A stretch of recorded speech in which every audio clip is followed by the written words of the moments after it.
ومن سيئات أعمالنا من يهده الله فلا مضل له ومن يضلل فلا هادي له ونشهد أن لا إله إلا الله وحده لا شريك له ونشهد أن محمدا عبده ورسوله صلى الله تعالى عليه وعلى آله وأصحابه وبارك وسلم تسليما كثيرا أما بعد فأعوذ بالله من الشيطان الرجيم بسم الله الرحمن الرحيم يا أيها الذين آمنوا ادخلوا في السلم كافة ولا تتبعوا خطوات الشيطان إنه لكم عدو مبين.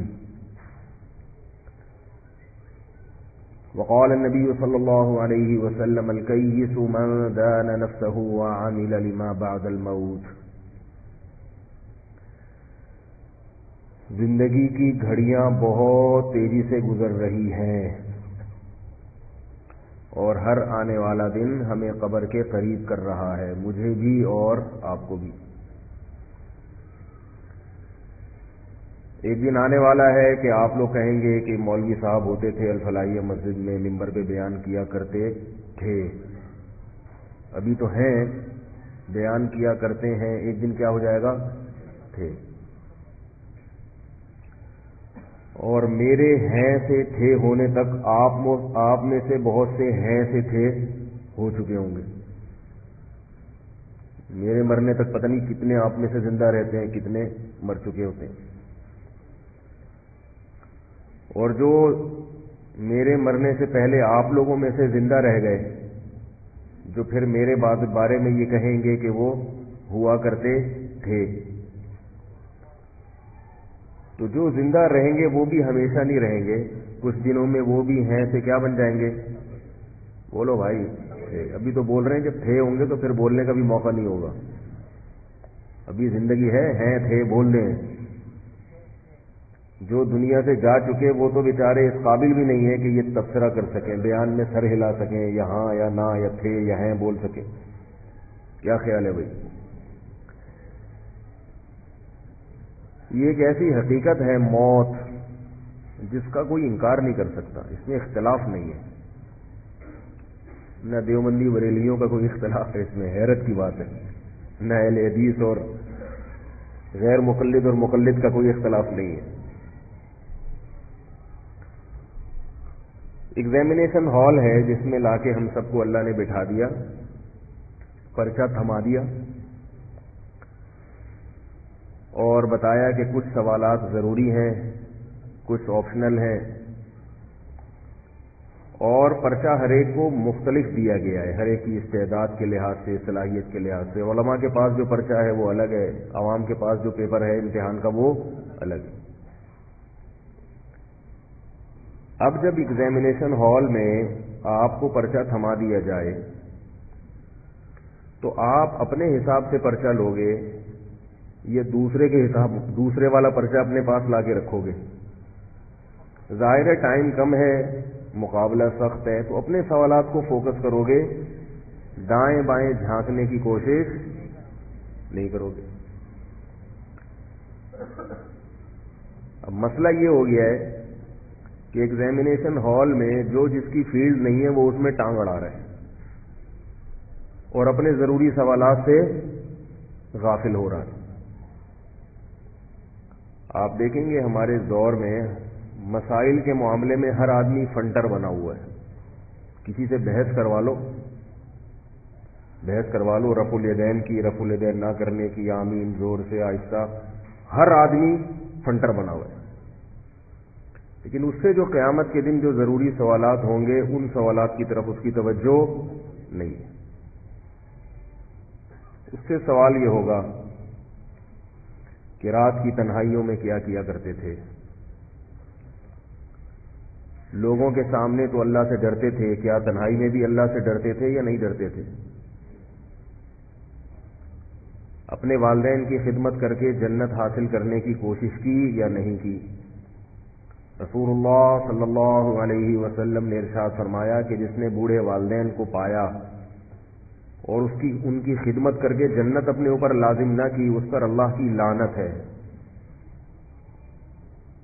ان لوگوں کو دیکھ لیں جو مجتہد بنے ہوئے ہیں، جو فیلڈ علماء کی ہے اس میں بھی کیا کرتے ہیں؟ ٹانگ اڑاتے ہیں. لیکن نہ اللہ کے حقوق کی طرف توجہ، نہ مخلوق کے حقوق کی طرف توجہ. ایک صاحب حیات ممات کے مسئلے میں بہت بڑے فنٹر تھے. حیاتی مماتی، یہ حیات النبی ممات النبی، بہت فنٹر، بڑے ماہر. میں نے ان کو ایک دفعہ نصیحت کی، میں نے کہا چھوڑ دو، ان چکروں میں نہیں پڑو، انسان بن کے سیدھے سیدھے مسلمان بن کے زندگی گزارو، اس میں نہیں اپنی صلاحیتوں کو برباد کرو. تو کہنے لگے کہ یہ بہت ضروری عقیدہ ہے، یہ عقائد ضروریہ میں سے ہے، اس کے بغیر ہم مسلمان نہیں ہو سکتے.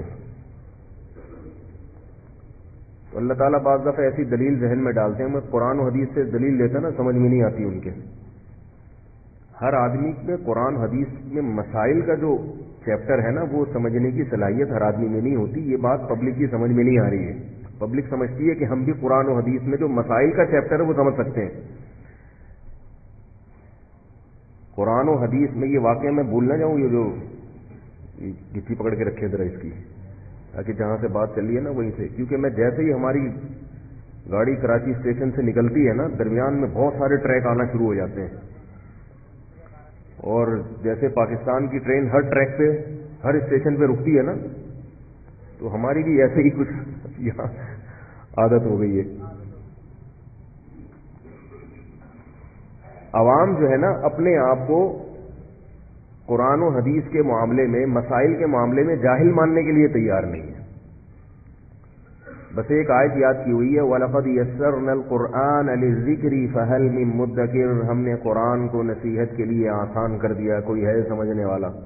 کہتے ہیں مجھے قرآن جب آسان ہے تو مولویوں سے پوچھنے کی ضرورت نہیں. بیچاروں کو اس آیت کا مطلب نہیں آتا، باقی قرآن کیا آئے گا. یعنی جو آیت یہ بتا رہی ہے کہ ہم نے قرآن کو آسان کیا، اس کی تفسیر جس کو نہیں آتی وہ باقی قرآن کیا سمجھے گا. اللہ نے قید لگا دی ہے، یہ نہیں کہا وَلَقَدْ يَسَّرْنَا الْقُرْآنَ كُلَّهُ، ہم نے پورے قرآن کو آسان کر دیا. نا نا نا نا نا، قرآن نے خود بتایا ہے وَلَقَدْ يَسَّرْنَا الْقُرْآنَ لِلذِّكْرِ، نصیحت کے لیے آسان کیا ہے، لِلْمَسَائِلِ الْفِقْهِيَّةِ، فقہی مسائل کے لیے. ایسا نہیں ہے کہیں قرآن میں. نصیحت کی جو چیزیں ہیں، عبرت کی جو باتیں ہیں، وہ قرآن میں بہت آسان ہیں، ان کے لیے کسی مفتی یا عالم کے پاس جانے کی ضرورت نہیں. نصیحت کی باتیں جیسے حضرت موسیٰ علیہ السلام کا واقعہ کہ اللہ نے نافرمانوں کو سزا دی، فرما برداروں کو برتری دی. اللہ تعالیٰ نے دنیا پرستوں کو ہمیشہ ناکام کیا ہے، پیغمبروں کی اتباع کرنے والوں کو ہمیشہ کامیاب کیا ہے. یہ عبرت کی بات ہے. آخرت، اللہ کے وجود اور اللہ کی قدرت کے دلائل. هو الذی خلق من الماء بشرا، دیکھو اس نے پانی سے بوند سے تمہیں بنایا. فجعلہ نسبا وصہرا، عزت کتنی دے دی اس نے، خاندان میں پیدا کیا، ددیال ننیال سسرال والا خاندان لگا دیا. یہ وہ باتیں ہیں جن کو سن کے اللہ کی محبت پیدا ہوتی ہے، اللہ کا خوف پیدا ہوتا ہے. یہ نصیحت کہلاتی ہیں یہ باتیں.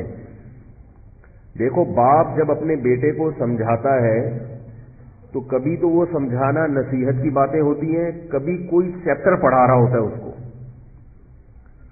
اگر وہ نصیحت کی بات کرے گا تو بہت آسانی سے بچے کی سمجھ میں آئے گی، کیونکہ نصیحت کی بات ہمیشہ آسان ہوتی ہے تو سمجھ میں آتی ہے. اب باپ اپنے بیٹے کو سمجھا رہا ہو کہ بیٹا بڑوں کے تجربے سے فائدہ اٹھاؤ، بڑوں کی زندگی بڑوں سے پوچھ کے چلا کرو، کیونکہ ہمارا تجربہ تمہارے تجربے سے زیادہ ہے. اب یہ بہت آسان الفاظ ہے نا اس کے لیے.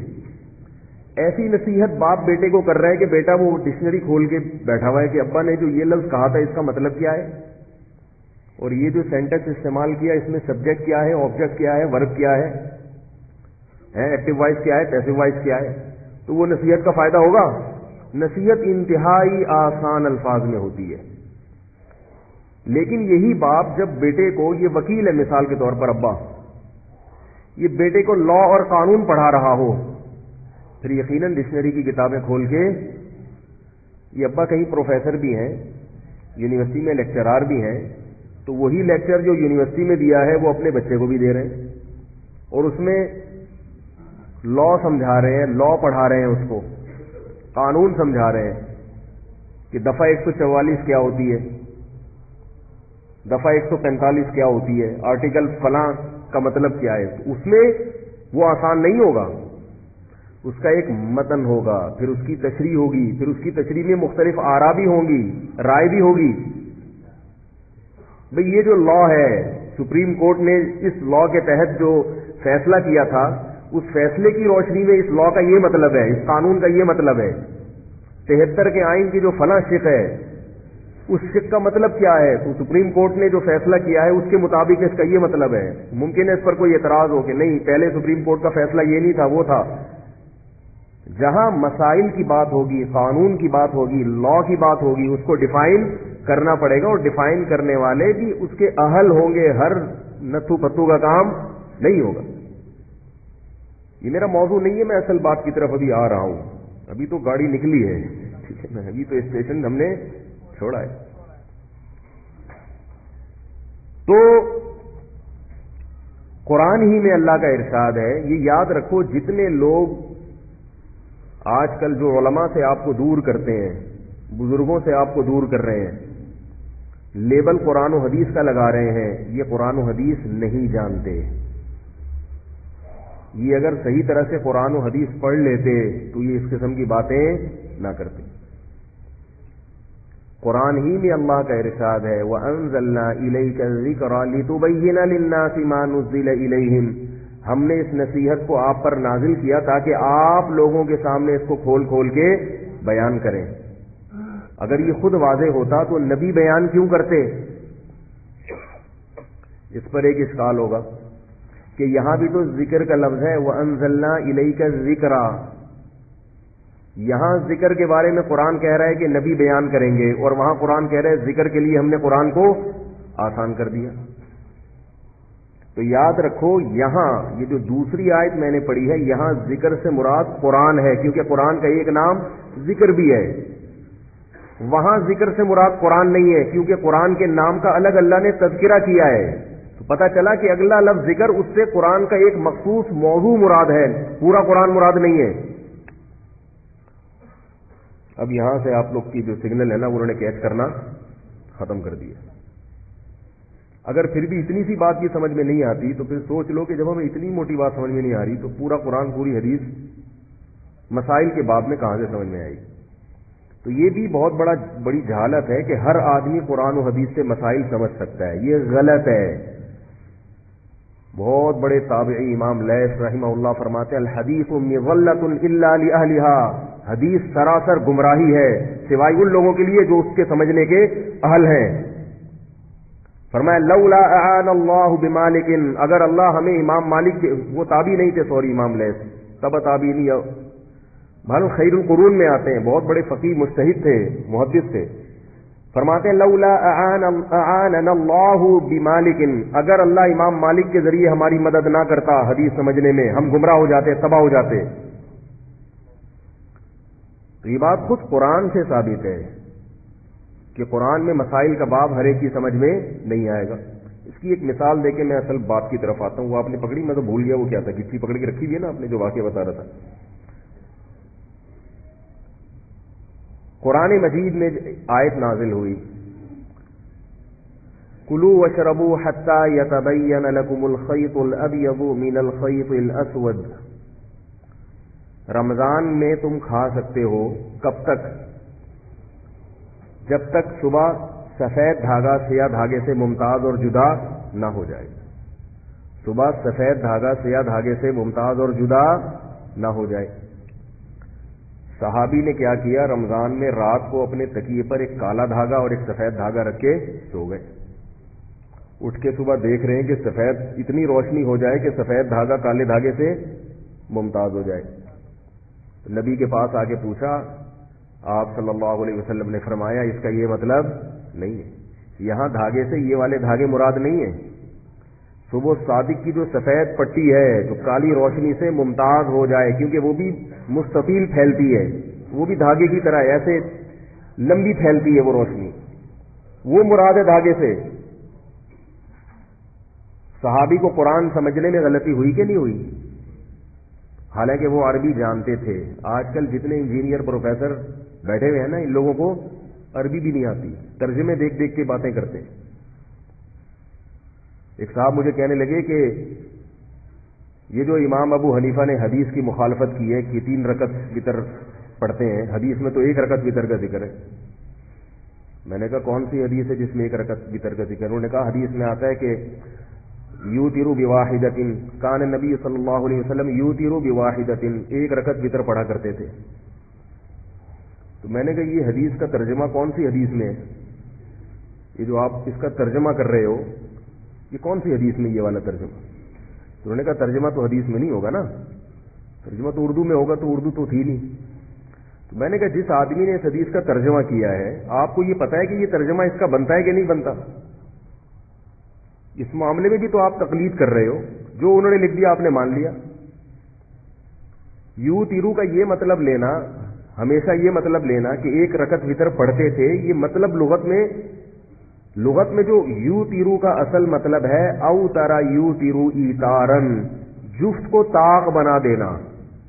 ایون جو عدد ہوتا ہے نا اس کو آڈ کہتے ہیں، جو 2 پہ تقسیم نہ ہو سکے. میں بڑا کنفیوز رہتا تھا کہ ایون جو ہے وہ جفت کو کہتے ہیں یا طاق کو کہتے ہیں، یہ بھول جاتا تھا.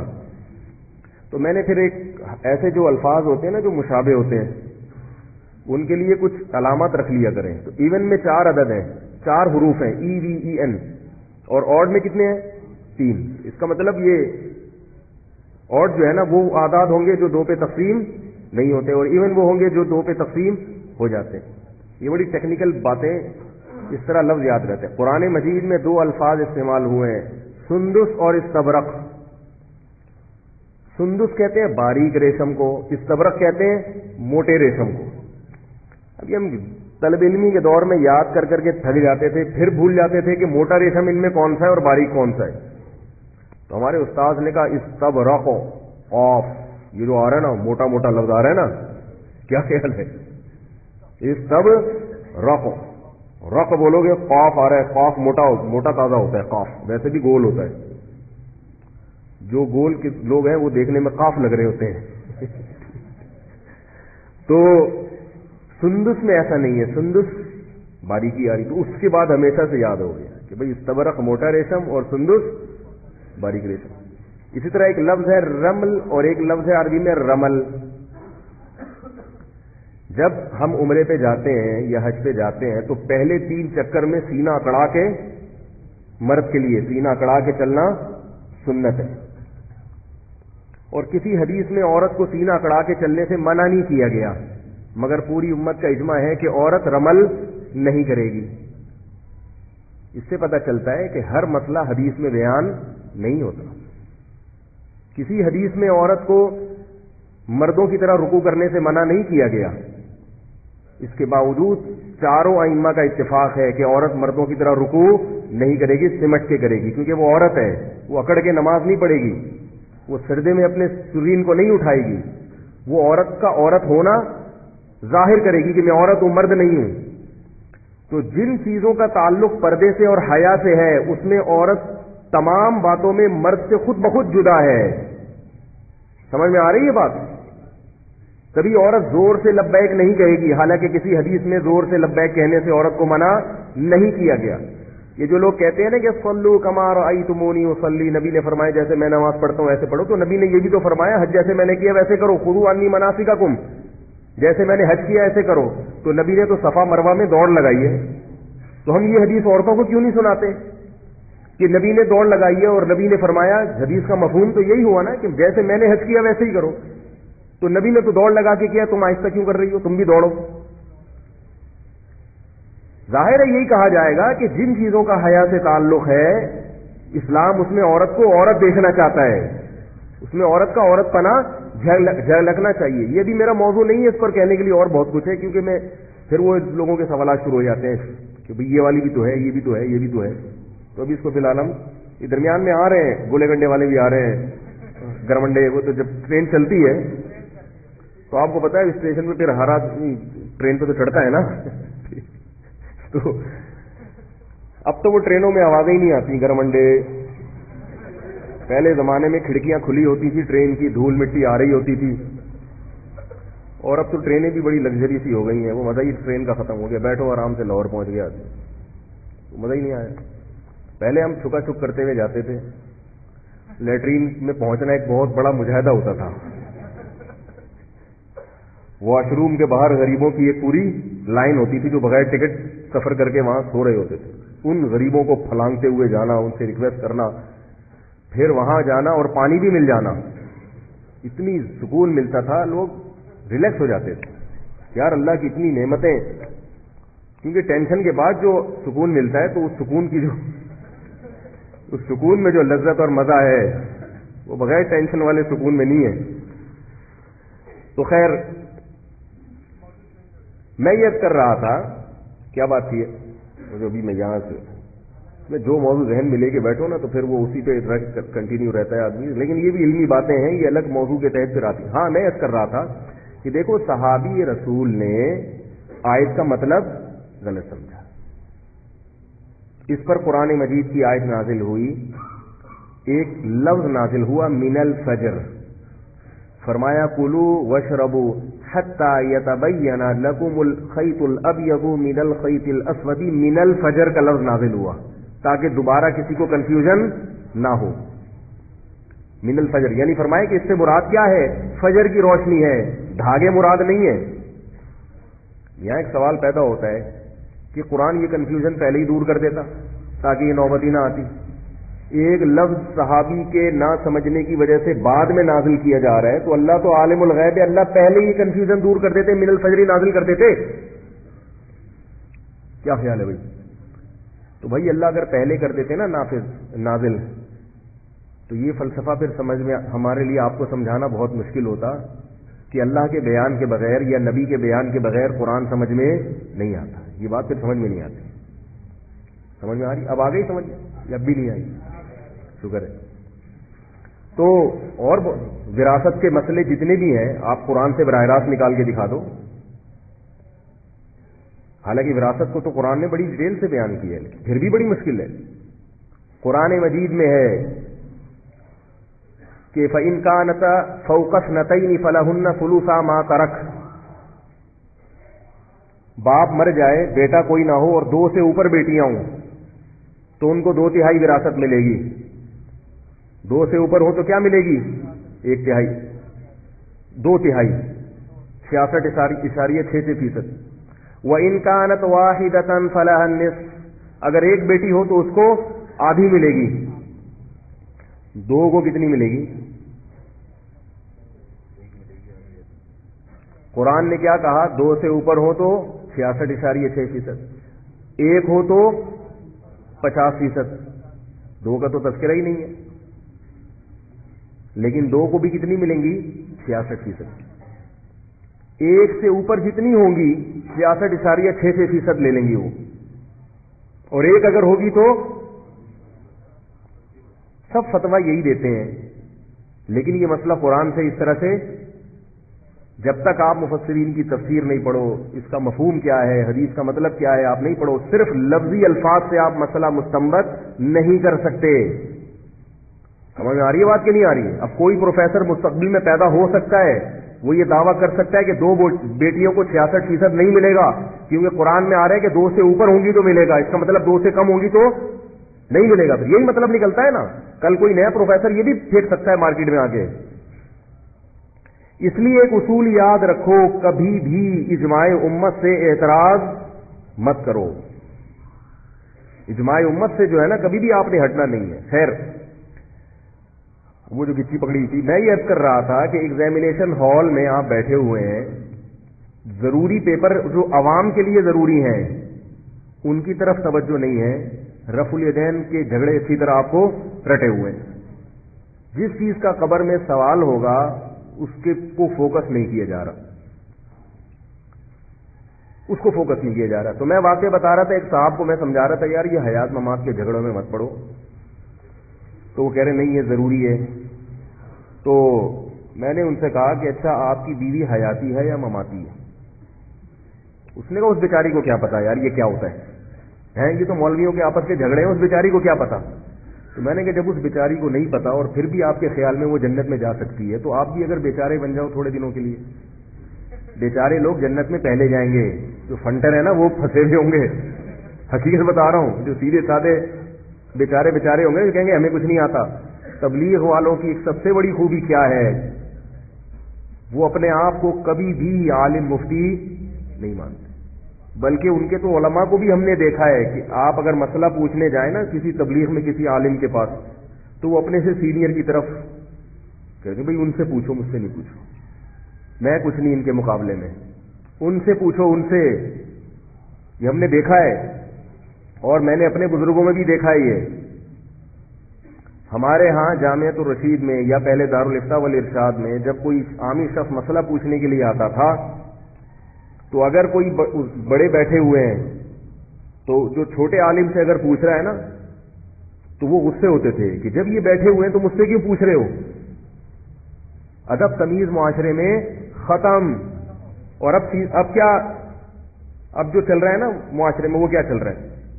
ان سے کیوں پوچھ رہے ہو؟ میں ہوں قرآن و حدیث کے مطابق بتاؤں گا.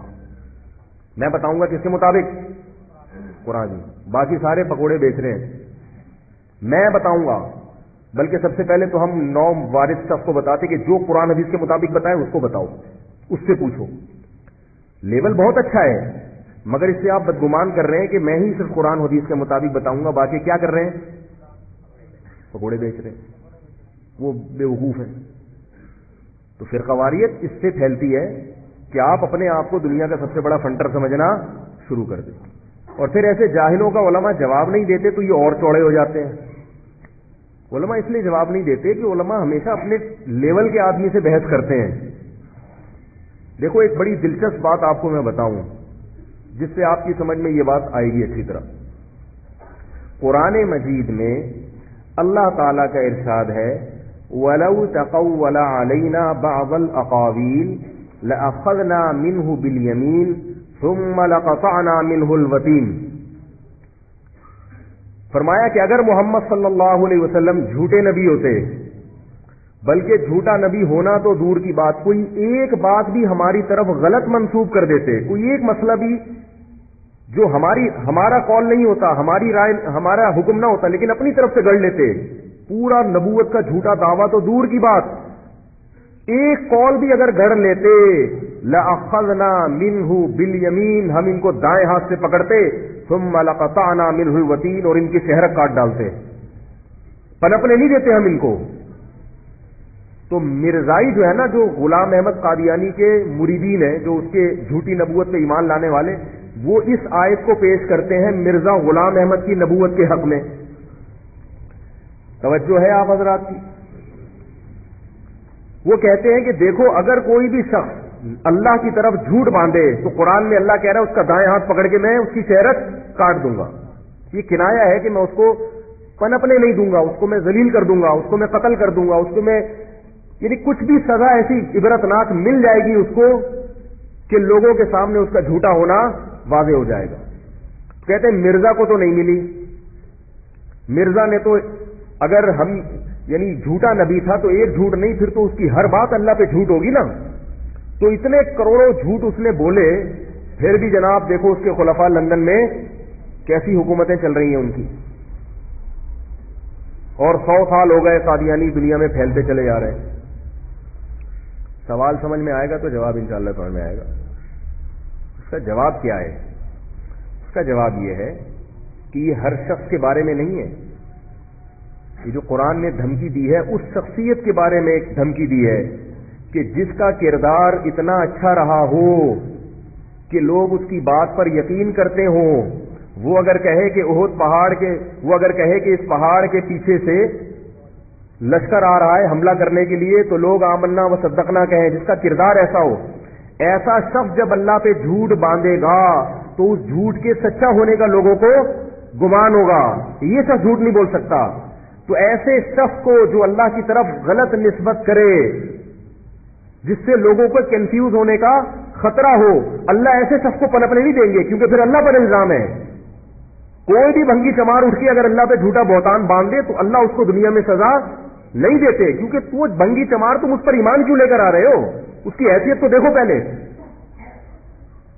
مثال کے بغیر بات سمجھ میں آئے گی نہیں آپ لوگوں، یا تو پولیس کے ذریعے آتی ہے یا مثال کے ذریعے آتی ہے۔ مثال دیتا ہوں اس کی میں ایک، دیکھو ایک سفیر ہے یہاں پہ، 3 پیس سوٹ اور ٹائی میں، لگژری گاڑی ہے اس کے پاس، پیچھے پولیس کی موبائل ہے سیکیورٹی کے لیے، اور وہ جو بھی سفیروں کا حلیہ ہوتا ہے، جو بھی سفیروں کا کردار ہوتا ہے، ظاہری علامات ہوتی ہیں، وہ ساری اس میں آپ کو نظر آ رہی ہیں، اور انگلش بھی فر بول رہا ہے، شکل سے بھی برطانیہ کا UK کا لگ رہا ہے، کہیں سے بھی اس میں چھانگا مانگا کی، چیچا وطنی، شکر پڑیاں کی وہ اسمیل کہہ لیں یا خوشبو کہہ لیں نہیں آ رہی۔ آئی بات سمجھ، بندہ ہی ہمیں یہاں لگ جاتا ہے نا فوراً، یہ بندہ یہاں کا، اور آپ دنیا میں کہیں بھی جائیں پاکستانی شکل سے پکڑا جاتا ہے، یہ اپنا ہی ہے، اور عجیب سی محبت ہوتی ہے، صحیح بتا رہا ہوں آپ، کہیں بھی جاؤ نا تو فوراً پتہ چل جاتا ہے، چاہے وہ جبہ پہن لے، رومال پہن لے عربوں والا، لیکن پتہ چل جاتا ہے کہ یہ پاکستانی، اور بڑی اچھی خوشی سی محسوس ہوتی ہے یار، اپنائیت محسوس ہوتی ہے، آدمی کہتا ہے یہ صحیح ہے، ٹھیک ہے۔ تو اب یو کے بورن معلوم ہو رہا ہے وہ آدمی، UK کی پیدائش والا، انگلش بھی فر، اور وہ چمڑی بھی اس کی گوروں جیسی، بال بھی بالکل سنہری بال ہے، پورا گیٹ اپ کیسا ہے، ایسا جیسے سفیروں کا اور UK کے برطانیہ کے سفیروں کا ہوتا ہے۔ وہ آ کے ایک پریس کانفرنس کر رہا ہے اور برطانیہ کی طرف سے بیان ریکارڈ کروا رہا ہے کہ بھائی حکومت برطانیہ پاکستان کو یہ پیغام دینا چاہتی ہے، اگر وہ جھوٹا ہوگا برطانیہ اس کو چھوڑے گا، فوراً اخبار میں اناؤنس کرے گا، ریڈیو پہ اعلان کرے گا، ٹیلی ویژن میں کہ ہمارا اس بندے سے کوئی تعلق نہیں ہے، پبلک دھوکہ کھانے کی کوشش نہ کرے، ہم اس کے ذمہ دار نہیں ہیں، پھر بھی باز نہ آیا تو عبرتناک سزا ملے گی اس کو، کیونکہ لوگ کنفیوز ہو رہے ہیں۔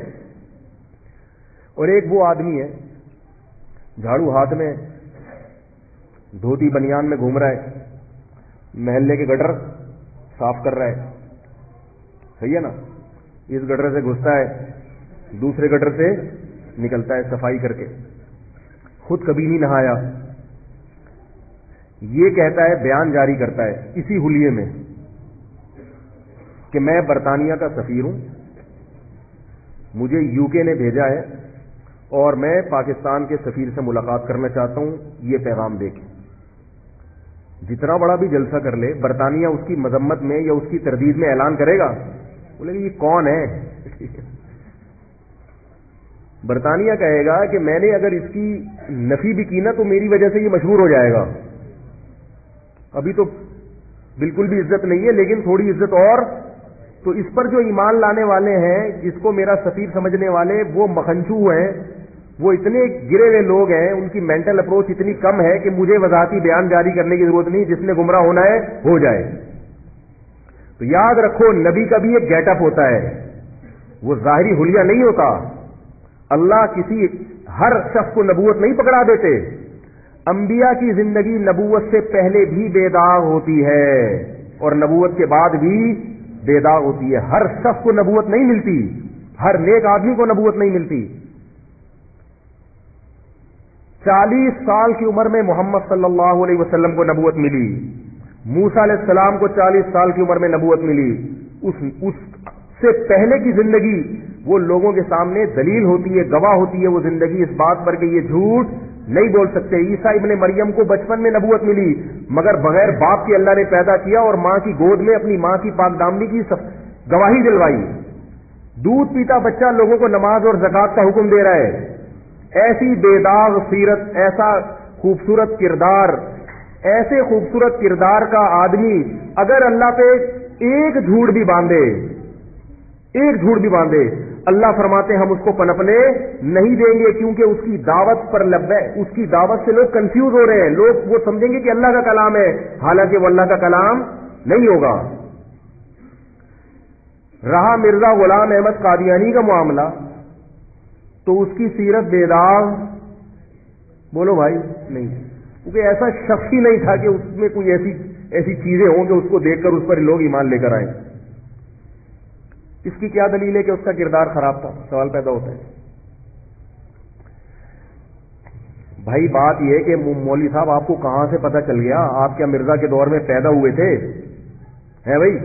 آپ کو کیسے پتا چلا کہ اس کا کردار بہت اچھا تھا، وہ نیک آدمی تھا، اس کی نیکی اور طہارت اور تقوی کی وجہ سے اللہ نے نبوت اس کے شانے پہ رکھ دی؟ اس کے کردار کے غلط ہونے، اس کے 2 نمبر آدمی ہونے، کرپٹ ہونے، بد کردار ہونے کی سب سے بڑی دلیل یہ ہے کہ آپ مرزائیوں سے مرزا غلام احمد قادیانی کے کیریکٹر اور کردار پہ اگر بحث کرنا چاہو، مرزائی زہر کا پیالہ پی لے گا، مگر مرزا کی نبوت پہ بحث کرے گا، اس کے کردار پہ بحث بولو نا بھائی۔ یہ مشاہدہ ہے، یہ کتابوں کی پڑھی ہوئی، یہ میرا ذاتی مشاہدہ ہے، اور خاص طور پہ جو ختم نبوت میں جو لوگ لگے ہوئے ہیں علماء، ان سے آپ پوچھیں وہ بھی آپ کو یہی کہیں گے۔ مرزائی اس پر مناظرے کے لیے تو آمادہ ہوں گے کہ وہ نبی تھا یا نہیں تھا، اس پر آمادہ کبھی نہیں ہوں گے کہ وہ شریف انسان بھی تھا یا، بولو نا یار۔ وہ ڈائریکٹ نبوت سے شروع کرتے ہیں، پہلے وہ نبوت کو منوائیں گے، پھر جب نبی مان لیا تو شریف تو پھر فرض کرنا ہی پڑے گا نا۔ کہ پھر نبی کے تو ہر الٹے کام کو بھی، جو جھوٹا نبی ہے وہ جب سچا مان لیا تو ہر الٹے کام کو آپ کو صحیح کرنا پڑے گا۔ تو نبوت سے پہلے کیا ہے؟ شرافت ہے۔ جو شرافت کے بجائے شر اور آفت کا مجموعہ ہو، اس کو اللہ کیسے نبوت دے سکتے ہیں؟ اور اگر کوئی اس کی نبوت پر ایمان لاتا ہے، کوئی اس کی باتوں میں یقین کرتا ہے، تو اللہ کہتے ہیں کر لے، ہم نے کوئی گارنٹی نہیں کی اس کی، اس کا کردار دیکھو۔ میں آج جتنے مرزائی دنیا میں ہیں، قادیانی ہیں، ان کو چیلنج کرتا ہوں کہ کسی بھی بزرگ، کسی بھی عالم کے پاس جو تھوڑا بہت بھی ختم نبوت کے ٹاپک پر شدھ رکھتے ہیں، مرزا کے کردار پر مناظرہ کرنے کے لیے تیار ہو جاؤ۔ قادیانی زہر کا پیالہ پی لے گا مگر اس پہ تیار، بولو بھائی، نہیں ہوگا۔ تو یاد رکھو، جیسے جو شخص اللہ پہ جھوٹ باندھے، ان میں سے ہر شخص اس قابل نہیں ہوتا کہ اللہ اس سے برات کا اعلان کرے، کیونکہ وہ اس کی ایسی حیثیت ہی نہیں ہے۔ ایسے ہی علماء میں جو بھی انٹرنیٹ پر مفتی بن کے لوگوں کو مسئلے بتانا شروع کر دے، تو ہر مفتی بھی، ہر ایسا شخص بھی اس قابل نہیں ہوتا کہ علماء اپنے اوقات کا حصہ اس جاہل پہ خرچ کرنا شروع کر دیں۔ تھوڑا بہت تڑکا علماء لگاتے رہتے ہیں، تھوڑا بہت، تاکہ پتہ لگے کہ بھئی یہ صرف ہمارے دعوے نہیں ہیں، ان دعووں کے پیچھے دلائل بھی ہیں، مگر ان کا علماء کا موضوع یہ نہیں ہوتا عام طور پر، وہ اس لیے نہیں ہوتا۔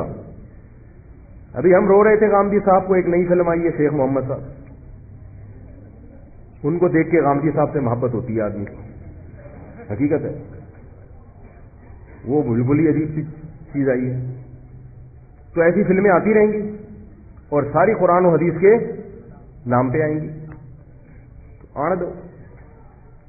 مولانا طارق جمیل صاحب، اللہ ان کی عمر میں برکت دے، میں نے ان کا کلپ دیکھا، وہ لطیفہ سنا رہے تھے، کہہ رہے ایک جگہ میں نے نکاح پڑھایا، انہوں نے پڑھایا یا مجھے پورا واقعہ یاد نہیں، تو وہ لوگوں کی عادت ہوتی ہے نا، جو جس کام میں لگائے وہ وہی الفاظ اس کے ذہن میں ہوتے ہیں۔ تو ایک منشی تھے، وہ ٹرک لگتے تھے نا لائن میں، ایک ٹرک آیا ہے، وہ لوڈ ہوا سامان چلا گیا، تو دوسرے کے بارے میں پوچھتے ہیں کہ کیا ہو، کہ آڑ دے، تو ان کی زبان سے چڑھا ہوا تھا آڑ دے۔ تو قاضی صاحب نے اس سے پوچھا نکاح کے وقت کہ تمہیں اتنے مہر میں یہ عورت قبول ہے؟ اس نے کہا آڑ دے۔ یہ کیا کہا؟ آڑ دے، آنے دو۔ تو بہرحال پھر بھی تھوڑا سا علماء اس پر بات کرتے رہتے ہیں، ٹچ دیتے رہتے ہیں اپنے بیانات میں، تاکہ لوگ یہ نہ سمجھیں کہ یہ دلائل کی دنیا میں بالکل کورے ہیں۔ تو میں یہ عرض کر رہا تھا میرے بھائی کہ جن سوالات کی تیاری ضروری ہے، عوام کی توجہ ان سوالات کی تیاری کی طرف نہیں ہے، اور ان علماء سے عوام محبت بھی نہیں کرتی۔ عوام کو بھی مزہ آتا ہے چسکے لینے میں، جب تک ایک دوسرے پہ مولوی حضرات کیچڑ نہ اچھالیں، طنز نہ کریں، مناظرے بازی، چیلنج بازی، وہ اس کو پچھاڑ دیا، اس نے اس کو پچھاڑ دیا، اس کے بغیر مزہ نہیں آتا۔ تو ہم سب کو، مجھے بھی اور آپ کو بھی اپنی قبر کی فکر کرنی چاہیے۔ سب سے پہلے سوال ہوگا توحید کے بارے میں، اور توحید کا وہ مفہوم جو قرآن نے بیان کیے۔ ایک اپنی گھڑی ہوئی توحیدیں بھی آج کل مارکیٹ میں چل رہی ہیں، بزرگوں کو اپنی زندگی سے نکال دینا، اس کو لوگ سمجھتے ہیں توحید، میں صرف اللہ کو مانتا ہوں، کسی بزرگ کو نہیں مانتا۔ میں نے کہا اپنی بیوی کو کیوں مانتا ہے تو ہے بھائی، اپنے باپ کو کیوں مانتا ہے؟ بعض لوگ بزرگوں سے محبت کا اظہار ان کے ہاتھ چومنے کو بھی شرک سمجھتے ہیں۔ اللہ کے بندوں، کسی سے عقیدت محبت میں ہاتھ چوم لینا شرک کا اس سے کیا تعلق ہے؟ میں مانتا ہوں کہ زیادہ نہیں ہے چوما چاچی جو اس طرح کی بزرگوں کی ہوتی ہے، اس سے نقصان ہوتا ہے، اول تو کوئی بزرگ ہوتا بھی نہیں ہے، لوگ خام خام عقیدت میں ہاتھ پاؤں چومنا شروع کر دیتے ہیں. اس کے اعتدال ہر چیز میں اچھا ہے، لیکن اگر کوئی فرط محبت میں اپنے کسی بزرگ کے کبھی ہاتھ چوم لے اس میں کوئی خرابی نہیں ہے، شرک سے کوئی تعلق نہیں ہے. عربوں میں رواج ہے نا، جب بھی ملتے ہیں ایک دوسرے کا ماتھا چومتے ہیں. یہ شرک ہو گیا. یہ جیسے ماتھا چومنے سے مشرک ہی بن جاتا ہے، ایسے ہاتھ چومنے سے بھی مشرک ہی بن جاتا ہے. اس کو بھی شرک ہے. یہ بعض لوگ تعویذ کو شرک کہہ دیتے ہیں. ایک صاحب مجھے کہنے لگے تعویذ شرک ہے. میں نے کہا تعویذ میں یا اللہ مدد لکھ کے گلے میں لٹکا دیا، یہ شرک کہاں سے ہو گیا اللہ کے بندو؟ کہنے لگے یہ شرک کا ذریعہ ہے. میں نے کہا جس چیز کا ذریعہ ہوتی ہے وہ چیز نہیں ہوتی. حیدرآباد جانے کا ذریعہ سڑک ہے نا، کراچی سے جب حیدرآباد جائے تو کس ذریعے سے جائیں گے؟ سڑک سے. تو کیا سڑک حیدرآباد ہے؟ تو جب کسی چیز کو شرک کا ذریعہ کہہ دیا تو یہ آپ نے کہہ دیا کہ وہ شرک بہرحال نہیں ہے. ہاں ذریعے پر بات ہو سکتی ہے، ذریعے پر بات ہو سکتی ہے. کبھی میں بھی تعویذ گنڈوں کا قائل نہیں ہوں، جائز سمجھتا ہوں، مگر میں سمجھتا ہوں اس زمانے میں اس سے اجتناب ضروری ہے، کیونکہ لوگوں کے عقائد خراب ہے. عامل لوگ تعویذ گنڈوں کے نام پہ الو بناتے ہیں اور یہ چیزیں انسان کو وہمی بناتے ہیں، بالآخر شرک تک لے کے جاتی ہیں یہ چیزیں. اس لیے الحمدللہ میں اپنے بچوں کے گلے میں کبھی تعویذ نہیں لٹکاتا. لیکن اگر کسی عالم نے جائز تعویذ لٹکایا ہوا ہے اس پہ قرآن کی آیت تو میں اس کو مشرک نہیں کہتا. البتہ اللہ کا بڑا فضل ہے، ہمارے باپ دادا میں یہ رواج ہی نہیں تھا تعویذ. ہمارے ابا نے کبھی نہیں رکھا تعویذ. بعض لوگ مزاج کے توحیدی ہوتے ہیں اور بعض مزاج کے بدعتی ہوتے ہیں. سمجھ میں آ رہی ہے بات؟ بعض لوگوں ان چیزوں سے طبی طور پر گھن آتی ہے. ہماری دادی اللہ تعالیٰ ان کی مغفرت فرمائے حضرت مولانا عبد الرحیم رائے پوری رحمۃ اللہ علیہ سے بیعت تھی. وہ کبھی یہ تیجے اور چالیسویں کا کھانا نہیں کھاتی تھی، حالانکہ ان کو نہیں پتا تھا کہ یہ بدعت ہے. وہ تو بیچاری گاؤں دیہات میں پلی، بیعت ہوئی، وہ تو صرف ان سے اصلاحی تعلق تھا، مسائل ان کو زیادہ معلوم نہیں تھے. لیکن کہیں بھی کسی میت کے گھر سے کھانا آتا تھا کبھی نہیں کھاتی تھی. کہہ رہی مجھے مردوں کے کھانوں سے ویسے گھن آتی. بات آ رہی؟ ان کو آپ کوئی دلائل سے نہیں قائل کر سکتے کہ یہ جائز ہے یا ناجائز ہے. وہ کہیں جائز ہوگا تمہارے لیے ہوگا، یہ مردوں کے کھانے ہمارے حلق سے نہیں اترتے. تھوڑی سی غیرت بھی کوئی چیز ہوتی ہے نا. کیا خیال ہے؟ تو یہ جو تعویذ گنڈے والے لوگ ہیں نا، جائز ہونے ایک الگ چیز ہے، مگر یہ تعویذ گنڈے والوں میں آپ کو توکل کبھی نظر نہیں آئے گا. یہ ہمیشہ ان پر اللہ کا کچھ ایسا عذاب آتا ہے کہ یہ ہمیشہ اسی پلیتوں میں لگے رہتے ہیں. انگوٹھے میں الگ دھاگا بندھا ہوگا، کالا سا پٹا گلے میں پڑا ہوگا اور یہاں ایک کچھ باندھا ہوا ہوگا اور پھر گھول کے بھی کچھ پی رہے ہوں گے صبح شام. ساری زندگی اسی میں. اللہ کا بڑا فضل ہے، ہمارے سارے کام اللہ دعاؤں سے پورے کر دیتے ہیں. ہمارے بچے کبھی بیمار ہوں ہم دعا مانگتے ہیں، اللہ الحمدللہ اللہ شفا دے دیتا ہے.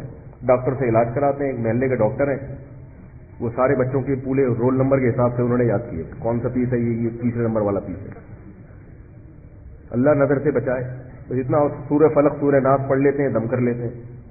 مجھے بہت لوگوں نے کہا کہ آپ یوں کریں، آپ ایسا کریں، آپ عاملوں کے خلاف بہت بولتے ہیں، یہ کچھ کر دیں گے. میں نے کہا ان کا باپ بھی کچھ نہیں کر سکتا. کیا خیال ہے؟ ان سے تو ڈرو ہی نہیں. جن چڑیل بھوت سے جو عامل جو جن چڑیل بھوت سے دھمکی دیتے ہیں نا، اس سے تو ڈرو. شیر سے ڈر لو، گدھے سے بھی کبھی کبھار ڈر لگتا ہے، لات نہ مار دے. کتے سے ڈر لگتا ہے، میں اپنی بات کر رہا ہوں، کبھی کبھار مجھے کتے سے بھی ڈر لگتا ہے کہ یار کہیں حملہ ہی نہ کر دے. حتیٰ کہ کبھی کبھار بکرے سے بھی ڈر لگتا ہے کہ ٹکر نہ مار دے. اور بیوی سے تو سب مسلمانوں کو ڈر لگتا ہے. ہر چیز جو دنیا کے ڈراتی ہے ہم بھی ڈرتے ہیں. الحمدللہ انسان ہے، ہم کوئی لوہے اور فولاد کے بنے ہوئے نہیں. اندھیرے سے بھی بہت زیادہ ڈر لگتا ہے. قبرستان میں آپ رات کو اندھیرے میں جا کے بیٹھو تو کتنا ہی بڑا فنڈر ہو تھوڑا سا ڈر لگے گا. اللہ کا بڑا فضل ہے، میں کبھی عامل سے، چاہے دیوبندی ہو، چاہے کسی بزرگ کا خلیفہ ہو، چاہے اس کے ماتھے پہ تہجد کے نشانات ہوں، چاہے اس کو 100 بزرگوں سے خلافتیں ملی دی ہوں، اپن نہیں مانتا بھائی، ہم نہیں مانتے. اس سے میں بہت دلائل لے چکا ہوں، لیکن اگر کسی کو دلیل سمجھ میں نہیں آئے تو کانفیڈنس بھی ایک دلیل ہوتی ہے کہ ایک آدمی ممبر پہ بیٹھ کے اتنی کانفیڈنس سے بات کر رہا ہے تو مطلب کچھ بات میں دم ہے. کانفیڈنس بھی دلیل ہوتی ہے بعض دفعہ. حضرت ابو بکر نے حضرت عمر رضی اللہ تعالیٰ عنہ کا کسی رائے میں اختلاف ہوا تھا. حضرت عمر رضی اللہ تعالیٰ عنہ نے کہا کہ قرآن کو جمع کیا جائے. حضرت ابو بکر نے کہا جو کام نبی نے نہیں کیا میں وہ کیوں کروں، جو کام نبی نے نہیں کیا میں وہ کیوں کروں. حضرت عمر نے فرمایا آپ کو کرنا پڑے گا. بغیر دلیل کے حضرت عمر کانفیڈنس سے بات کرتے رہے کرنا پڑے گا، ورنہ قرآن ضائع ہو جائے گا. ابو بکر فرما رہے ہیں کہ بھائی اگر ضائع ہونے کا خطرہ تھا تو نبی نے کیوں نہیں کیا یہ کام. حضرت عمر دلیل نہیں دے رہے ہیں، فرمایا نہیں کرنا پڑے گا ورنہ ضائع ہو جائے گا. اتنا زور سے اصرار کیا. ابو بکر فرماتے اللہ نے مجھے شرح صدر کر دیا کہ بھائی یہ عمر صحیح کہہ رہے ہیں. بعض دفعہ دلیل نہیں ہوتی، بندے کا کانفیڈنس کام کر جاتا ہے.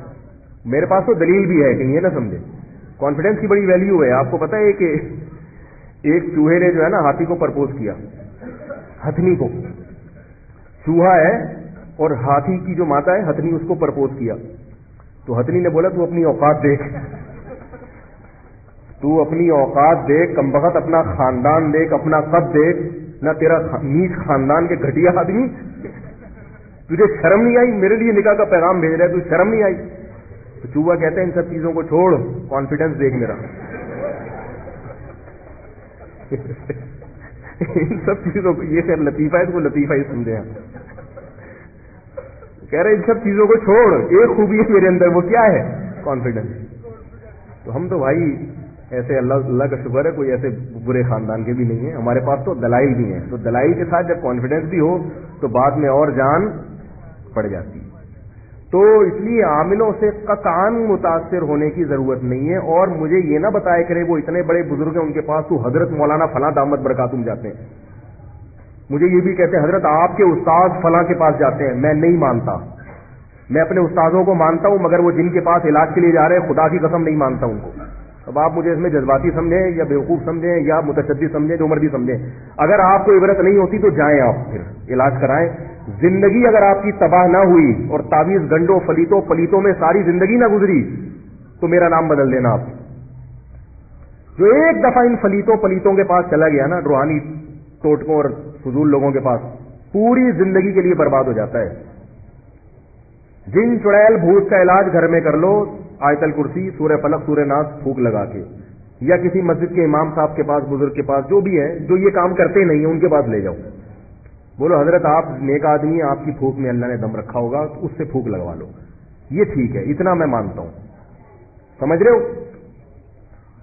تو عجیب نظر اتار رہے ہیں وہ تسبیح کو یوں ٹک ٹک ٹک کر کے نظر اتار رہا ہے. تجھے یہ کیسے پتا چلا کہ اس میں نظر لگی ہے؟ اور ہر اس پہ 99% لوگوں پہ نظر لگ رہی ہے. میں مانتا ہوں کہ نظر لگتی ہے، برحق ہے، مگر اتنی زیادہ لگ رہی ہے کہ 99% لوگ نظر کی وجہ سے کھانس رہے ہیں. بھائی سردیاں ہیں تو کھانسی تو ہوگی نا. ایک خاتون کا لائیں ایک اپنے چھوٹے بچے کو لے کے، یہ بیمار ہے اور یہ ٹھیک نہیں ہو رہا، فلانے پلیتے اور پتہ نہیں کیا، اور مفتی صاحب آپ دم کریں. میں نے کہا دم تو ہم کر دیتے ہیں، وہ تو سنت عمل ہے، لیکن یہ بچہ بیمار کیوں ہے؟ ان سے میں نے پوچھا یہ ماں کی فیڈ پی رہا ہے کہ نہیں پی رہا؟ انہوں نے کہا نہیں، ڈبے پہ چل رہا ہے. میں نے کہا جتنے پلیتے لگا لو یہ بچہ صحت مند نہیں ہو سکتا. اللہ نے ڈبے نہیں پیدا کیے، بچے کے پیدا ہوتے ہی کیا مارکیٹ میں ایک دم ڈبے آ جاتے ہیں؟ بھائی اگر بچے کے لیے ڈبے کا دودھ اچھا ہوتا جو ڈاکٹر لکھ کے دے رہا ہے، تو جیسے ہی بچہ پیدا ہوتا آسمان سے آپ کے گھروں میں 2-3 ڈبے اترتے اللہ کی طرف سے. جیسے ہی بچہ پیدا ہوتا ہے فوراً ماں کی چھاتیوں میں دودھ پیدا ہوتا ہے، اس لیے کہ اللہ جانتا ہے اس کی کیا چیز اس کے لیے کیا ضروری ہے. تو ماں کا دودھ ضروری تھا تو اللہ نے وہ پیدا کر دیا، ڈبہ ضروری نہیں تھا تو اللہ نے نہ ڈبہ پیدا کیا نہ ڈبے کے اندر دودھ پیدا کیا. یہ ڈاکٹروں کی تقریریں ہمارے سامنے، یہ فالتو قسم کی تقریریں. ڈاکٹروں کو میں مانتا ہوں، ہم بھی بیمار ہوتے ہیں ڈاکٹر کے پاس ہی جاتے ہیں، لیکن ایک تو ہر ڈاکٹر کی ہر فیلڈ میں ریسرچ نہیں ہوتی، دوسرا فطرت سے جو ڈاکٹر آپ کو لڑوا رہا ہے نا اس کی بات کبھی نہ مانو. ایک زمانے تھا ڈاکٹروں نے ڈبے کے دودھ کے فضائل پر زمین اور آسمان کے انبار لگا دیے تھے، بعد میں تجربے سے ثابت ہوا کہ غلط ہے. یہ بھائی جو اللہ کی تخلیق ہے اس کا کوئی آلٹرنیٹ نہیں ہو سکتا. جس خدا نے پیدا کیا وہ ماں کی چھاتیوں میں دودھ پیدا کر رہا ہے، آپ کہہ رہے ہو نہیں یہ والا زیادہ اچھا ہے، اس کا مطلب وہ جو آسمان پہ خدا بیٹھا ہوا ہے وہ غلط کر رہا ہے، آپ کو زیادہ پتا ہے. تو مائیں آج کل بچوں کو دودھ نہیں پلاتی، پھر وہ دم درود تعویذ گنڈے اور پتہ نہیں کیا کیا. وہ کہنے لگی بچہ دودھ پیتا ہی نہیں. میں نے کہا اس کا کچھ علاج کراؤ، ڈاکٹر سے جا کے پوچھو کیوں نہیں پی رہا، ماں کا دودھ کیوں نہیں پی رہا. تو ماں کا دودھ کڑوا ہو جاتا ہے بعض دفعہ. جب عورت کا مزاج کڑوا ہو نا اس کی کڑواہٹ دودھ میں بھی آتی ہے، حقیقت ہے یہ.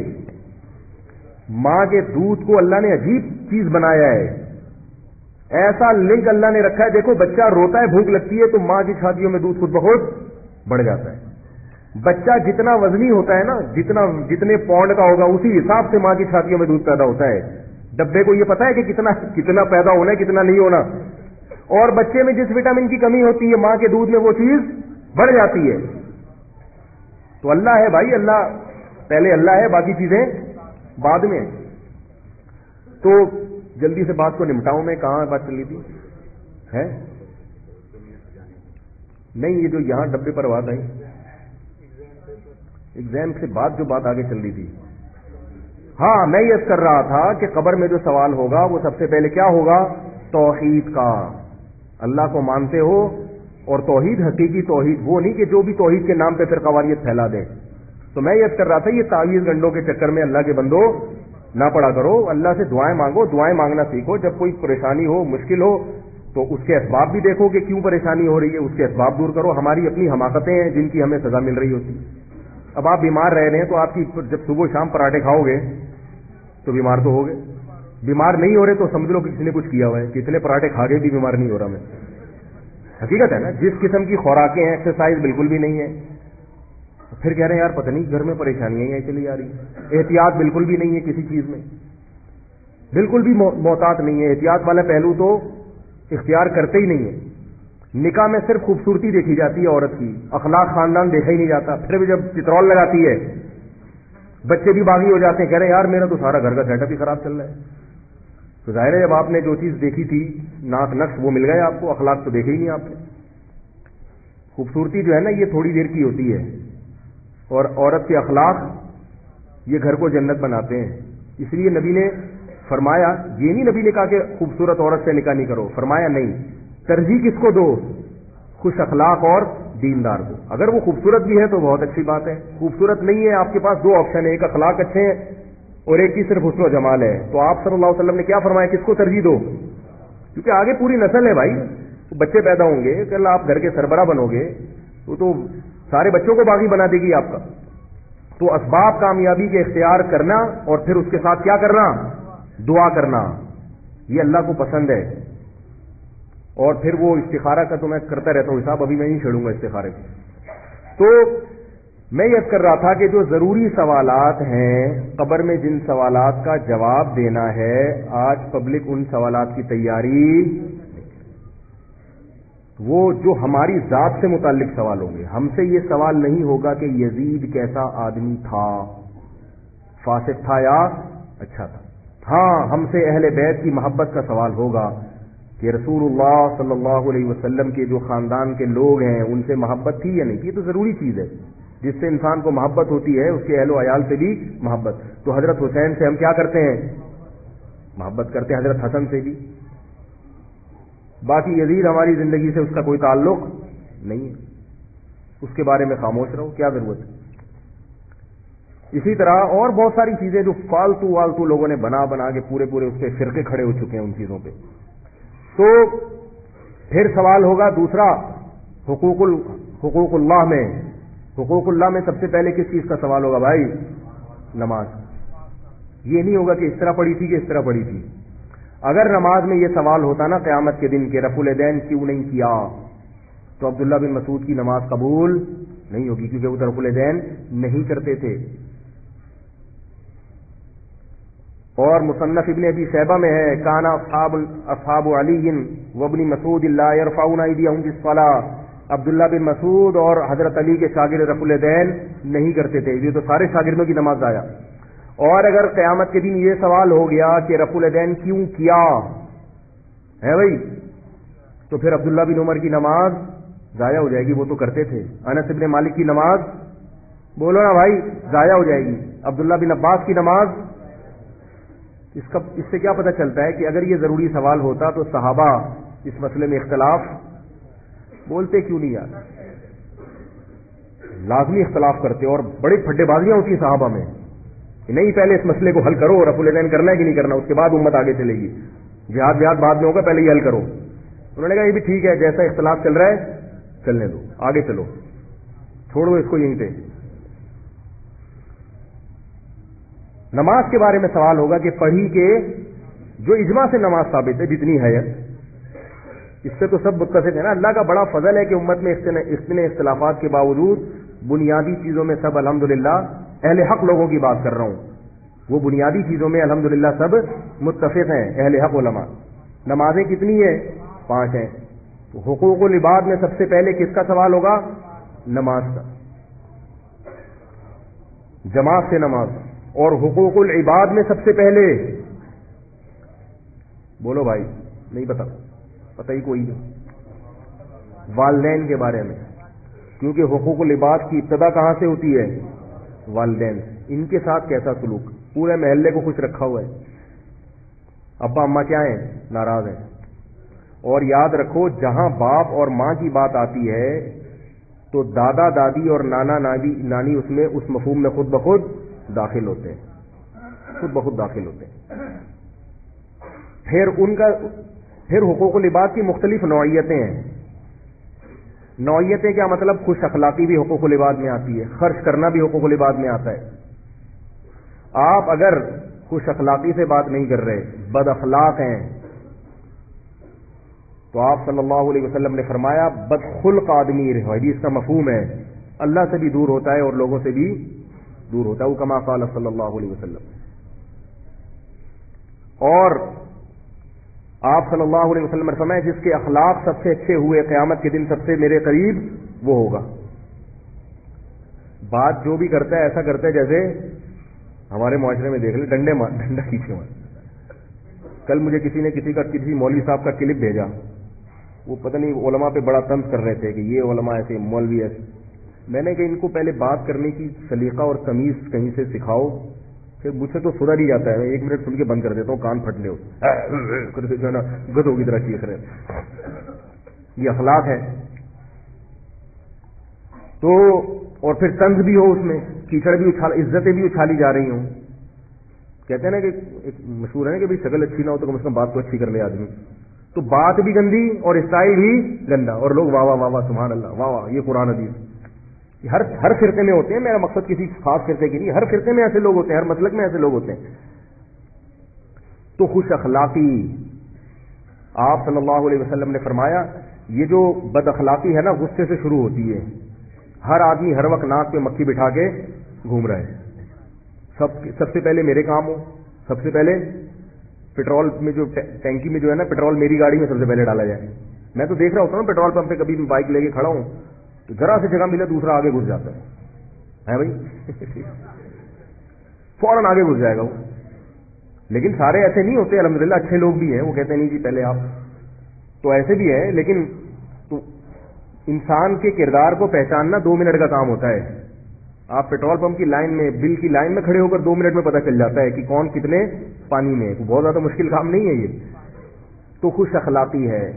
اور پھر مال خرچ کرنا یہ بہت بڑا فریضہ ہے، ہم اپنے مال کے پورے مالک نہیں ہیں۔ اللہ نے فرمایا تمہارے مال میں حصہ ہے رشتہ داروں کا۔ ایک آدمی کی پوری تنخواہ اسی پہ اگر خرچ ہو رہی ہے، اللہ اس سے خوش نہیں ہو سکتا۔ قُلْ مَا أَنفَقْتُم مِّن خَيْرٍ فَلِلْوَالِدَيْنِ وَالْأَقْرَبِينَ، خرچ کرنا ہے جن میں سب سے پہلے والدین اور پھر سب سے پہلے قرابت دار۔ والدین اور قرابت دار اگر محتاج ہوں تو ان پہ خرچ کرنا فرض ہے، لیکن بیوی بچوں کو اللہ نے الگ پروٹوکول دیا کہ وہ محتاج نہ بھی ہوں تو ان پہ باپ کو خرچ کرنا پڑے گا، کیونکہ یہ کیا ہے؟ ان کا باپ ہے۔ والدین کا باپ نہیں ہے، اولاد ہے، اور بچوں کا کیا ہے؟ باپ، اور عورت کا کیا ہے؟ شوہر۔ اس لیے عورتوں کو کہتا ہوں اپنے میاؤں کی قدر کرو، اللہ نے اتنا اس کی ذمہ داری لگا دی ہے۔ اللہ نے تمہارے میاؤں کو ایسا بنایا، اللہ نے کہا کہ تمہاری بیوی کروڑ پتی بھی ہے تو تجھے کھلائے گا کون؟ تیرا شوہر۔ اس کو میں نے گھر کا بڑا بنا دیا، ساری زندگی تیری خبر گیری تیرا شوہر کرے گا۔ والدین تو رخصت کر دیتے ہیں، ذمہ داری ختم، پوری زندگی کی ٹینشن کون اٹھاتا ہے؟ شوہر اٹھاتا ہے۔ اور یہ جو مشرقی شوہر ہیں، مسلمان شوہر، ان کی اگر عظمت خواتین کو سمجھ میں نہیں آتی، یورپ میں جا کے دیکھو، وہاں کے شوہر بڑے اچھے ہیں، خوش اخلاق ہیں، ہر بات تھینک یو سے شروع کرتے ہیں، تھینک یو پہ، جیسے ہمارے ہوتے ہیں نا وظیفہ شروع میں 11 دفعہ درود شریف، آخر میں 11 دفعہ، تو انگریز جب بھی بات شروع کرے گا مسکرا کے تھینک یو کے ذریعے، درمیان میں کچھ رپورٹ پیش کرے گا بڑے مزے سے، بہت اچھے اخلاق کے ساتھ، اور آخر میں پھر کیا کہے گا؟ تھینک یو کہہ کے، جاب سے بھی نکالیں گے تو تھینک یو کہہ کے نکالیں گے، اتنے اچھے اخلاق۔ بھائی تھینک یو، اب آپ جا سکتے ہیں، آپ یہ سگنیچر کر دیں، یہاں پہ آپ مستعفی ہو جائیں، آپ اتنے اچھے اخلاق. اور ہمارے یہاں جاب پہ بھرتی بھی کریں گے نا تو تمیز سے نہیں کریں گے، دھمکی سے شروع کریں گے بات، پہنچ جانا کل صبح 8 بجے. تو لیکن اتنے اچھے اخلاق کے باوجود بیوی پہ خرچ کرتے ہیں نہیں کرتے، بچوں پہ خرچ کرتے ہیں. اس لیے کہتا ہوں بھائی آخرت میں انشاءاللہ اتنے نالائق ہونے کے باوجود مسلمان اوپر ہوں گے انشاءاللہ. اس لیے کہ کوالٹیز جو ہے نا آج بھی مسلم میں الحمدللہ من حیث، میں یہ نہیں کہہ رہا ہر چیز میں مسلمان ان سے اچھے ہیں، میں یہ نہیں کہہ رہا ہر چیز میں ان سے اچھے نہیں ہیں، بعض چیزیں ان کی اچھی ہیں، لیکن من حیث القوم جو مسلمان کی خوبیاں ہیں وہ ان سے بہت بھاری ہیں. جب قیامت کے دن ترازو تولا جائے گا اس میں مسلمانوں کی جو چند خصوصیات ایسی ہیں ان کا وزن انشاءاللہ بہت بھاری ہوگا. ان خوبیوں میں ایک یہ بھی ہے کہ مسلمان مرد پوری زندگی بیوی بچوں کی ٹینشن اٹھاتا ہے. کبھی نہیں ایسا ہوگا کہ جتنا مرضی بیوی کے علاج پہ خرچ کرنا پڑے کرتا ہے. یہ جو شریف لوگ ہیں، آپ لوگ کی بات کر رہا ہوں میں، سارے تو نالائق تو ہر جگہ بھی ہوتے ہیں، وہ ساری زندگی اٹھائے گا ٹینشن. جب باپ نے ایک دفعہ بیٹی کو رخصت کر دیا، کس کی ذمہ داری شروع؟ شوہر کی. اس کو فالج بھی ہو جائے عورت کو، اس کو لقوہ بھی ہو جائے. ہمارے معاشرے میں الحمدللہ اب تک میجورٹی ایسی ہے کہ اس کو چھوڑتی نہیں ہے. میں رکھو اس کو، اب یہ میری ذمہ داری ہے، اس کو بھی کھلاؤں گا، اس کے بچوں کو بھی کھلاؤں گا. اس لیے میں کہتا ہوں خواتین سے اگر میاؤں سے کبھی اونچ نیچ ہو جایا کرے تو ان کی میاؤں میاؤں پہ صبر کیا کریں. کہہ رہی یہ میاؤں میاؤں کیوں کر رہا ہے، دھاڑ کیوں رہا ہے؟ جب اتنا کر رہا ہے تو تھوڑی سی برداشت بھی تو کرو نا، اس کی برداشت کر لو بیچارے کی. تو حقوق العباد میں سوال کس کا ہوگا؟ ابدأ بمن تعول، فرمائے جو تمہارے اہل و عیال ہیں، بیوی بچے ہیں، ان پر سب سے پہلے ان کی ذمہ داری، تم ذمہ داری پوری کر رہے ہو یا نہیں کر رہے، اس کا کہاں سوال ہوگا؟ قبر میں سوال ہوگا. میت کو تو دفنا کے لوگ چلے جاتے ہیں، بڑے اچھے تھے، بیچارے کا حال کیا ہو رہا تھا یہ اللہ ہی بہتر جانتا ہے. تو ساری چیزیں نکل رہی ہوتی ہیں کہ بھائی تو اتنی تنخواہ بچا بچا کے کہاں رکھتا تھا، یہ بتا خرچ کیوں نہیں کیا تو نے، ہے بھائی؟ نبی صلی اللہ علیہ وسلم نے فرمایا جیسا خود کھاتے ہو ایسا گھر والوں کو کھلاؤ، جیسا خود پہنتے ہو ایسا ہی گھر والوں کو پہناؤ. تو یہ سوال ہوگا. پھر گناہوں کے بارے میں سوال ہوگا. یعلم خائنۃ الاعین وما تخفی الصدور، فرمایا آنکھوں کی خیانت کو وہ جانتا ہے. یہ جو آنکھ مٹکے ہو رہے ہیں، انٹرنیٹ پر بیہودہ فلمیں دیکھی جا رہی ہیں یا بدنظری کی جا رہی ہے آفس میں ادھر ادھر، اللہ نے فرمایا فمن ابتغى وراء ذلك، تمہارے لیے صرف تمہاری بیوی کو بنایا ہے، اس کے علاوہ کہیں اور دیکھنے کی اجازت نہیں ہے. جتنی مرتبہ دیکھو گے اتنی مرتبہ آنکھوں کا حساب دینا پڑے گا. اور اللہ نے آنکھ کے بارے میں فرمایا کہ آنکھ کی خیانت کو جانتا ہے، اس لیے کہ آنکھ جتنی جلدی خیانت کرتی ہے جسم کا کوئی اور عضو ایسے خیانت نہیں کرتا، کیونکہ وہ پکڑا جاتا ہے فوراً. آنکھ سے جو نظر ہے نا، آپ کسی کو گردن گھما کے دیکھیں گے پتہ چل جائے گا، لیکن آنکھ سے دیکھیں گے پتہ نہیں چلتا. آنکھیں تو گھومتی رہتی ہیں انسان کی، بدنظری آنکھوں سے ہوتی ہے. اس لیے اللہ نے فرمایا کہ آنکھوں کی خیانت وہ جانتا ہے. تو بھائی یہ وہ سوالات ہیں کہ کھایا کمایا. نبی صلی اللہ علیہ وسلم فرمایا جب تک انسان کے قدم، انسان 4 باتوں کا جواب نہ دے، قیامت کے دن اس کے پاؤں اپنی جگہ سے نہیں ہلیں گے. ان میں ایک سوال یہ بھی ہے مال کہاں سے کمایا اور کہاں خرچ کیا. ہیپی نیو ایئر میں تو نہیں اڑا دیا مال سارا، ہے بھائی؟ پٹاخوں میں، شب برات کے پٹاخوں میں تو نہیں اڑا دیا، نائٹ کلبوں میں تو نہیں اڑا دیا، میوزیکل شو میں تو نہیں اڑا دیا. یہ سوال ہوگا. یہ بھی سوال ہوگا کہاں سے کمایا، حلال کمایا، یہ سوال. اور پھر حلال کما کے اس حلال کو بھی غلط جگہ خرچ کرنے کی اجازت نہیں ہے. تو بھائی یہ ساری چیزیں ہیں. ہم غلام ہیں اپنے آپ کو، ہمیں چاہیے کہ ہم غلام سمجھیں. نہیں سمجھیں گے تو موت کا فرشتہ آئے گا، قبر میں اتار کے چلا جائے گا، پھر پتہ چلے گا کہ کیا پایا اور کیا کھویا. تو وہ شاعر نے کہا نا، ہو رہی ہے عمر مثل برف کم، چپکے چپکے رفتہ رفتہ دم بدم. تو میں بھی موت کے قریب جا رہا ہوں، آپ بھی موت کے قریب جا رہے ہیں. ایک زمانہ آئے گا نہ ہم ہوں گے نہ آپ ہوں گے. کوئی اور مولوی صاحب یہاں بیٹھے ہوئے ہوں گے اور کوئی اور مجمع یہاں بیٹھا ہوگا. آج جو میں باتیں کر رہا ہوں وہ والے مولوی صاحب کر رہے ہوں گے، اور آپ جو باتیں آج سن رہے ہیں وہ اگلی نسل وہی باتیں سن رہی ہوگی. اور جیسے ہم بدعمل ہیں اور آپ بھی بیچارے ہم جیسے ہی معلوم ہو رہے ہیں، ٹھیک ہے، پچھلوں کے تجربوں سے فائدہ نہیں اٹھا